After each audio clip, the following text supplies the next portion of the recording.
To Mikie Sherrill, I have never heard a more disingenuous claim in my entire life than the pre-recorded message of yours I was forced to withstand every 5 minutes when it came blaring overhead while I was stranded over 12 hours at Penn Station, due solely to the hateful, incompetent staff of every business in Newark, New Jersey that I had the utmost displeasure of not being serviced by.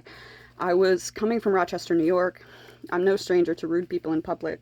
New Jersey is different. It's not rudeness the way that most people can be when they're stressed, like homeless people catching an attitude with me in New York State if I didn't give them enough.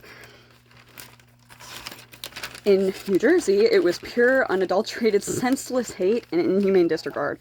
First and foremost, for context, I was originally on a Greyhound route to get to visit my dad in West Virginia, which had a transfer in Newark. I got dropped off at 1 a.m., but my connection bus that was supposed, more on that in a moment, to arrive around 7 a.m. However, in your cesspool of a state where stations are locked entirely from 12 a.m. to 4 a.m., I had to sleep on the sidewalk because I had nowhere else to go, which was also risky for reasons beyond the common sense, murders, rapists, drugs, etc., but because it's also illegal to sleep outside. So I was harassed by security about it, despite there being literally no alternative. So I only got maybe an hour of sleep that night before I, like many others, were forced to stay vertical in public, which is the most deeply disturbing thing I've ever heard before. Once they let me in at 4 a.m., I witnessed many people be violently harassed in worse ways than I thankfully was. To enforce this, I saw security literally beating men to keep them upright, men who are morbidly exhausted already in a situation like this. It was absolutely disgusting, but it gets much worse. So, my bus never arrived. That wouldn't be the fault of anyone at Penn Station, that much I could easily admit. However, when I realized that this had occurred, I was panicking, so I asked the attendant politely what I might be able to do. Even if they had no tangible or direct solution, I expected, I suppose, a slightly more human or empathetic response to my emergency than, okay, stop. First of all, that's not my problem, and I don't care. Which was shouted at me by not only them, but many businesses that I spoke to that day. I tried to call Greyhound, but there was allegedly nothing they could do that day, which again is not your fault. But when I had a family member who was gracious enough to loan me money for a train, the PDF ticket didn't tell me what track to go to.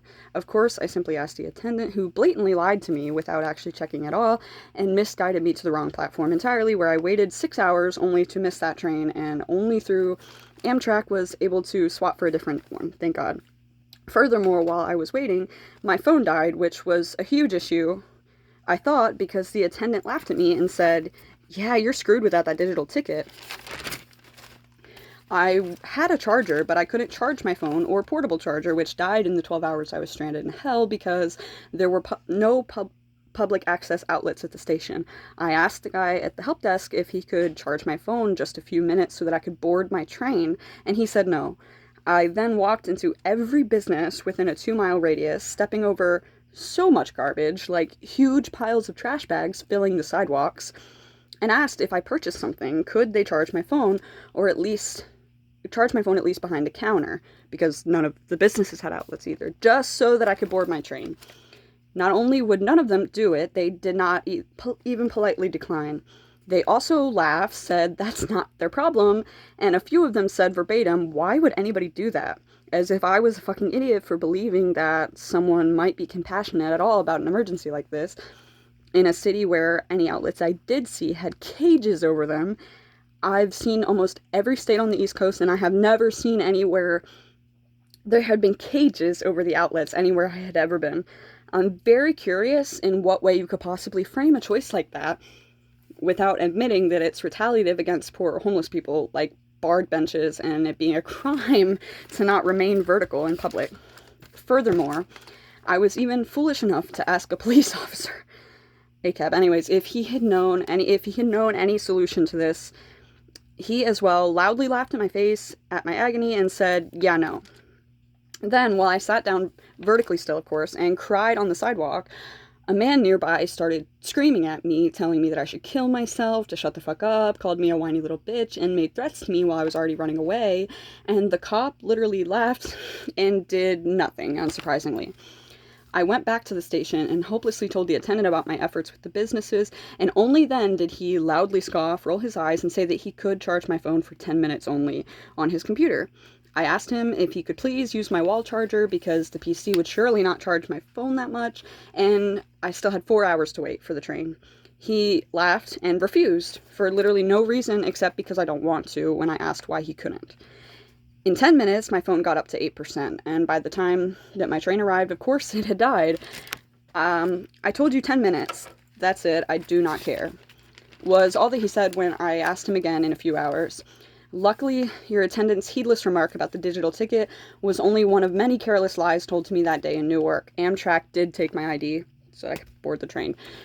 The biggest of all, though, was still your voice every time I heard it over the loudspeakers. They're saying, New Jersey is known for its warm and welcoming spirit. All I know is that you're lucky I'm too poor to take your state to court, and that I will never step foot on New Jersey soil ever again for as long as I live.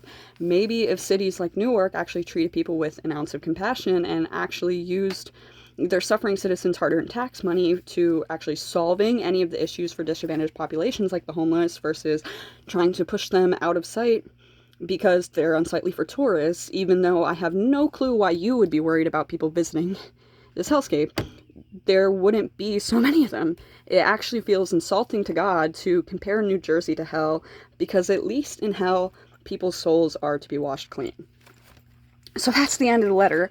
But I also wanted to say on my personal channel, and not directly to Mikie Sherrill, even though it'd be crazy if this blew up and got to her, because she probably won't read this shit anyway. There was one decent person who I met in New Jersey, and I just wanted to give a shout out to them, even though I don't know them by name, and it's better I wouldn't use their name if I knew it. There was this, I don't know, self-proclaimed kingpin, basically, a dealer, who, when I was sleeping on the sidewalk, woke me up and, was talking about, I have everything you could ever need. I'm the kind of the plug for everything. If there's any drugs you want, basically, I could get whatever you need. And me, who's a year and change in recovery, was just like, no thanks. Like, I just want to sleep before I get forced to be vertical or whatever. So, thankfully, he wasn't pushy about it. He was just like, okay, no problem. But when I did try to lay down and go back to sleep, he actually stood directly in front of me, almost seeming like he was protecting me the entire night, which I really appreciated, because there was some scary stuff. I was just thinking, like, if he's out here peddling drugs to people getting off Greyhounds, like, who knows who the hell is out here at 2 a.m. in New Jersey. So, there could have been someone who actually was not a decent person like him. He actually was there until 4 a.m. Like, he stood there the entire time until I went into the station. And I did hear some exchanges of things being sold, but being in recovery, I just did the only thing I would know, which was kept my eyes closed, didn't really pay attention to any of that. But, I was just grateful that, he was a real person who was worried about my safety being in a situation like that, seemingly at least. So shout out to that guy. I don't know him personally. Obviously, I'm not from New Jersey, thank God. But whoever that guy was, he's awesome. I don't suggest you buy drugs from him. I'm not a big fan of drugs. But he's a decent person. So at least I know that maybe New Jersey's not entirely fucking hopeless, even though I'm very, very skeptical about that.